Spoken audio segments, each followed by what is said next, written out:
Good morning, students. Are sex-linked characters in human and their inheritance. लिंग सहलग्न गुणों की वंशागत। लिंग सहलग्न लक्षण मानव में लैंगिक लक्षणों के जीन मुख्यतया गुणसूत्रों पर उपस्थित होते हैं, लेकिन लैंगिक विरूपता इतनी जटिल और व्यापक है कि कई ऑटोसोम जीन्स, जिन्हें हम दैहिक गुणसूत्र कहते हैं,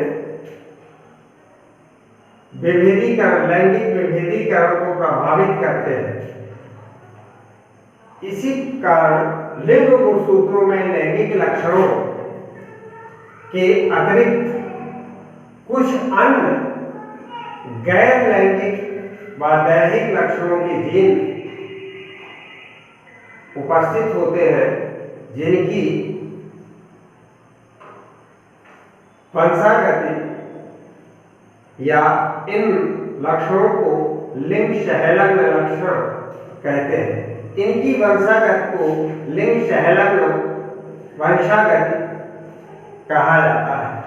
टी.एस. मॉर्गन ने ड्रोसोफिला मेलानोगास्टर में ये प्रयोग किए। उन्होंने टी.एस. मॉर्गन के अनुसार ड्रोसोफिला मेलानोगास्टर में प्रयोगशाला में कृत्रिम माध्यम में रखा जा सकता है। उन्होंने अपना पूरा जीवन काल 2 सप्ताह में पूरा कर लेती है। इसमें एकल मैथुन द्वारा विशाल जनसंख्या या विशाल संख्या में संतति उत्पन्न होने की क्षमता होती है। इसमें नर तथा मादा की पहचान आसानी से की जा सकती है। इसलिए मॉर्गन ने फल मक्खी को अपने प्रयोग के लिए चयनित किया। अब मॉर्गन के अनुसार इन लिंग सहलग्न लक्षणों को अलग अलग श्रेणियों में हम 3 श्रेणियों में बांट सकते हैं।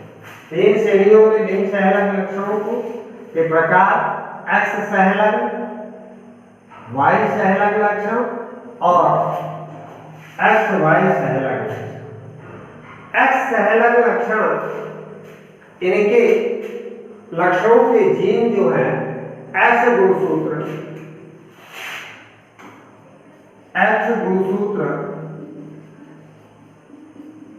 के समजात खंडों में उपस्थित होते हैं। समजात इस होमोजाइगस खंडों में उपस्थित होते हैं और इनके जो साथी जीन्स होता है वाई गुणसूत्र, इनमें इनके एलील नहीं होते। अतः वे जीन पुत्रियों में माता से और पिता से तथा पुत्रों में केवल माता से ही वंशागत होते हैं। मानव में अधिकांश लिंग गुणसूत्र या लिंग सहलग्न गुणसूत्र एक्स सहलग्न होते हैं। अतः समानतः लिंग सहलग्नता का अर्थ है एक्स सहलग्न ही लगाया जा सकता है। तो इस प्रकार एक्स सहलग्न गुण जो है समजात गुणसूत्रों में, गुणसूत्र के समजात खंडों में ही होते हैं और इनकी वंशागति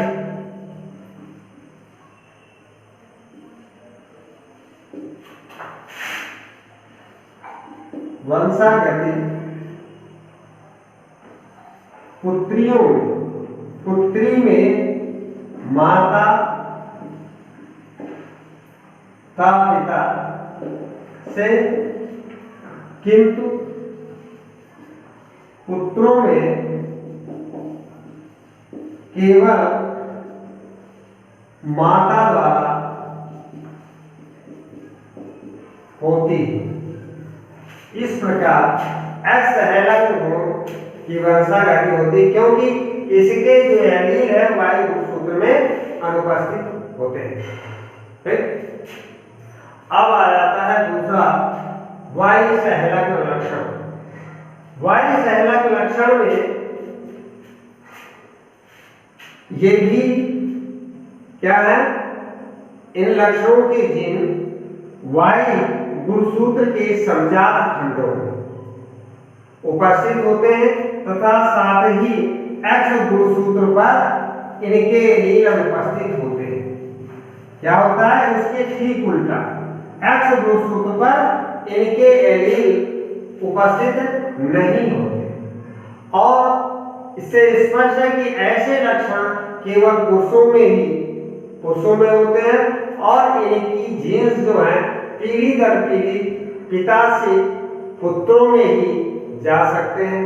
अतः ऐसे जीन को हम होलैंडिक जीन, इसको क्या कहते हैं, होलैंडिक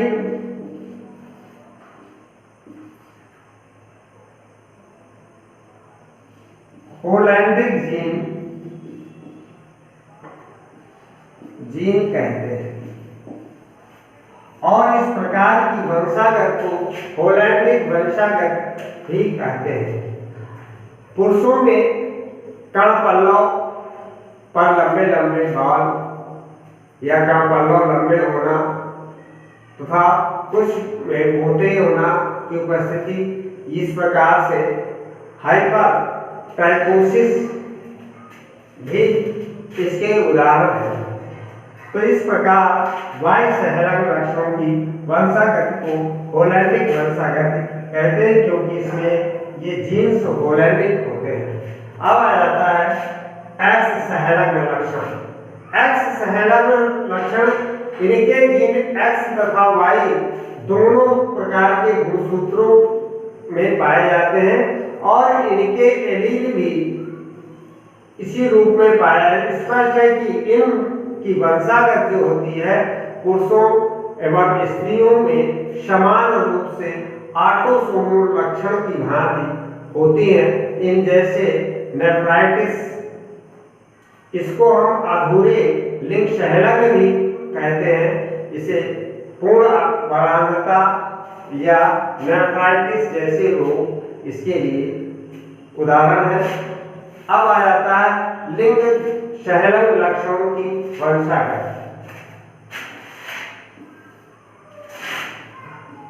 लिंग सहलग्न लक्षणों की वंशागत किस प्रकार इनकी वंशागत होती है। दुर्बल व अप्रबल एक्स सहलग्न वंशागत मानव की कुछ अनुवांशिक रोगों के जीन आदर्श रूप से एक्स लिंग गुणसूत्र पर होते हैं। इनमें अधिकांश रोगों के जीन अप्रबल व शुद्ध जीन होते हैं, अर्थात इनकी प्रबल प्रभावी एलील सामान्य रोगहीन दशा में स्थापित होते हैं। इसलिए इन्हें विषम युग्मजी स्त्रियों में नहीं होते। ये सब समयुग्मजी या शुद्ध नस्लीय स्त्रियों में पाए जाते हैं। अब जैसे बाणांधता या हीमोफीलिया, तो हीमोफीलिया जैसा कि हम जानते हैं कि एक्स और एक्स ये मादा गुणसूत्र से प्रदर्शित करते हैं और एक्स और वाई गुणसूत्रों को मेल, ये मेल का निशान और ये मादा का निशान है, इसे प्रदर्शित करते हैं। अब यहाँ एक्स सहलग्न लक्षणों की वंशागत का है, तो इसमें क्या होता है कि मादाएं या स्त्रियां इस रोग की वाहक होती हैं। अधिकांश इसमें समयुग्मजी होते हैं, तो इस रोग के वाहक होते हैं और वर्णता के वाहक। और वर्णता है क्या, हरे और लाल रंग में भेद न कर पाना। ऐसे लोग जो लाल और हरे रंग में भेद नहीं कर पाते हैं। ऐसे क्यों नहीं कर पाते कि इनमें एक प्रोटीन दोष होता है। ये प्रोटीन डेस्टोनेस, इस प्रोटीन कहते हैं, इस रोग को कहते हैं। तो इस तरह से जैसे इन रोग के रोगियों को रेलवे है या हवाई जहाज है, इनमें ड्राइवर के लिए ये उपयुक्त नहीं होते, क्योंकि ये सिग्नल लाल और हरे सिग्नल का इनमें ज्ञान नहीं होता। तो इनकी वंशागति में हमें अब बताया कि इसमें जो पुत्रियां होती हैं, वरांगता रोग इनमें स्पष्ट सुप्त जीन के कारण रहता है, तो प्रबल नहीं होता, तो दिखाई नहीं देता। तो स्त्रियां जो होती है या पुत्रियां हैं, इस रोग की केवल वाहक होती है। और तो इस तरह से अब ये जैसे रोग को प्रदर्शित करने के लिए हम एक एक्स में समजात गुणसूत्रों में बताया गया, तो समजात गुणसूत्रों में इसमें गोला लगा लिया, तो इससे ये क्या हो गया, ये स्त्री जो है रोग वाहक हो गई। अब एक ये सामान्य पुरुष है,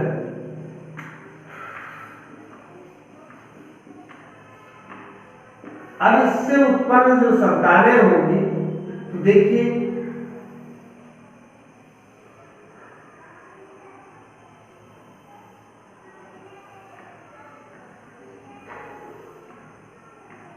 इस तरह से ये रेखा चित्र खींच करके हम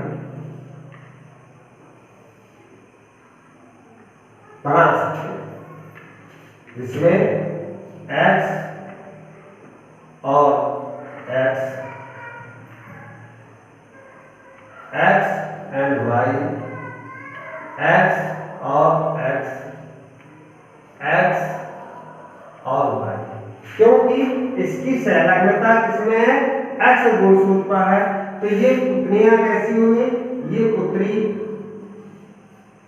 वाहक और ये पुत्र है, कैसा हो गया, वर्णांध हो गया। वर्णांध, ये पुत्र में रोग उत्पन्न हो गया।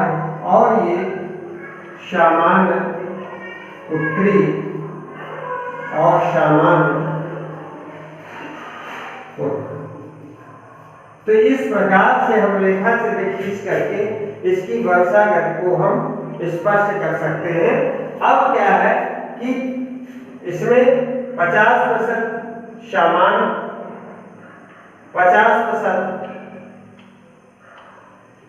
पुत्रियां सामान्य और 50% पुत्र सामान्य, और 25% ये जो पुत्री है, 25% पुत्री सामान्य, 25% पुत्री वाहक और 25% जो पुत्र है ये वर्णांध और ये सामान्य।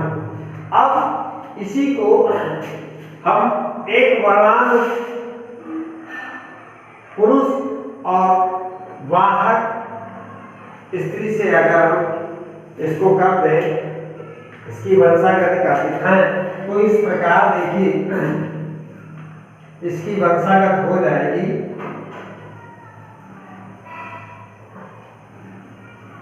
यहां पर वाहक पुत्री वाहक हो गई और ये हो गया वर्णांध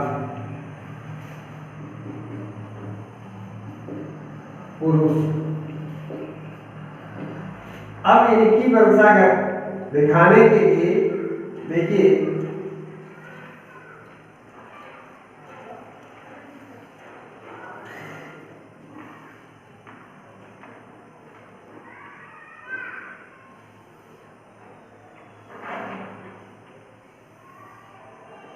इस प्रकार, तो x और x, इसके दोनों x रोग प्रभावित है। इसमें क्या हुआ,